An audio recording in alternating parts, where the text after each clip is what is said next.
Hey folks, this is Lorelei with WTI. And if you're looking for a comfortable pair of pants to go on a flight or do some sightseeing in a new city, you should definitely consider getting at least one pair of these. These are the BALEAF women's fleece line leggings.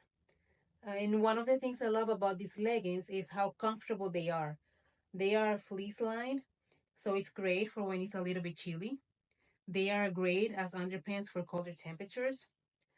I bought them for a Seattle, Alaska trip, and they were perfect because they are thermal and water resistant. So they kept me warmer and drier when it rained. Plus, they have a lot of pockets. They have 5 pockets. But my favorite is the one in the back because it has a zipper. I use it to store something important like receipts or keys or something I need to keep on hand and it's in a safe place. They are great for when you have a flight because they are so comfortable and thermal. So they keep you warmer and much more comfortable during the flight. They are also great for running when the weather is a tad chilly. And that is why I really recommend these leggings, and this is my point of view.